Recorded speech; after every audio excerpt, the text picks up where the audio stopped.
도서출판 글도가 운영하는 유튜브 채널에서 그동안 오늘의 책 화제의 책 코너를 통하여 소개했던 스테디셀러들을 엄선하여 추린 책입니다. 유튜브 채널을 운영한 지 5년 가까이 되는데 그동안 독자 재위와 함께 읽어본 책들이 적지 않습니다. 독자들의 반응도 좋고 해서 반영한 것 가운데에서 요즘 트렌드에 적합한 것들을 추려 책으로 엮은 것입니다. 오랫동안 세계 시민사회에서 스테디셀러로 자리 잡아온 책들을 중심으로 해서 유튜브라는 동영상 채널을 통하여 독자들과 만나온 경험은 특별한 것이었습니다. 처음에는 이런 채널이 호응이 있을까 싶었는데 의외로 반응들이 좋았습니다. 독자들이 책을 시청각 매체를 통하여 접하는 것 역시 상당히 좋아한다는 것을 이 경험을 통하여 알게 되었습니다.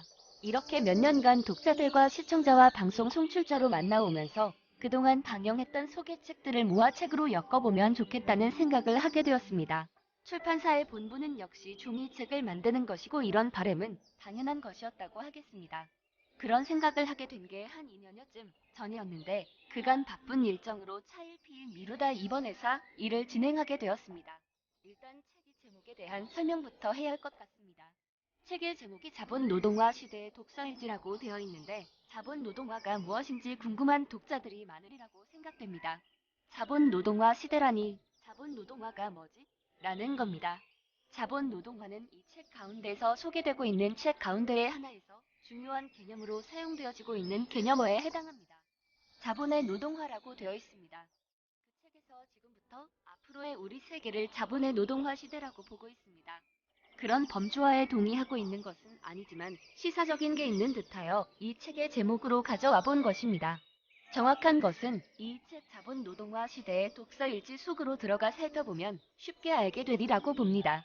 연초에 한 해의 유행어를 짚어보는 월스트리트 저널인가 하는 신문의 코너에서 올해의 화두가 될 단어로 공산주의가 거명되었다는 소식을 얼핏 접한 적이 있습니다. 공산주의가 2021년의 유행어가 되리라는 지적은 다소 놀랍기는 한 것이었지만 생뚱맞지는 않았습니다. 그럴 만한 조짐들은 지난 몇 년간의 세계 사회 역사 과정에서 어느 정도 나타나고 드러나 있었다고 보여지기 때문입니다. 이 책 자본 노동화 시대의 독서 일지는 그 유행어에 상당히 편승한 책임을 우선 밝혀두고 싶습니다. 책을 낸다는 건 역시 장사의 일종임을 벗어날 수 없는 것이어서 그때그때의 유행어나 트렌드에 민감하지 않을 수 없습니다. 역시나 이윤을 내어야 한다는 게 중요한 목표 가운데의 하나일 수밖에 없기 때문입니다.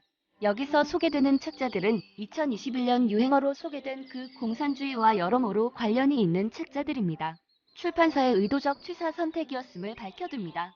그러나 그것들에 접근하는 방식은 비판적 입장을 주로 했습니다. 좀 더 정확히는 이 책을 편한 편저자의 기본 태도가 그와 같았습니다.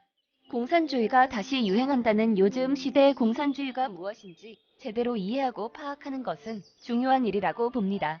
그것에 동조하는 입장이든 동조하지 않는 입장이든 이 책 자본 노동화 시대의 독서 일지는 주로 그것에 동조하지 않는 사람들을 위해 엮어진 책자에 가깝습니다. 이게 이 책을 엮을 때 출판사의 기본 입장이었습니다. 한국 사회는 아무래도 공산주의에 맞서는 게 어울리는 사회이지 그에 편승하는 사회로서는 어울리지 않는다는 것입니다. 이게 이 책이 나오게 된 궁극적 이유의 취지라고 하겠습니다. 그럼 이 책 자본 노동화 시대의 독서 일지에 대한 용감무쌍한 독자 재위들의 성원을 기대해 봅니다.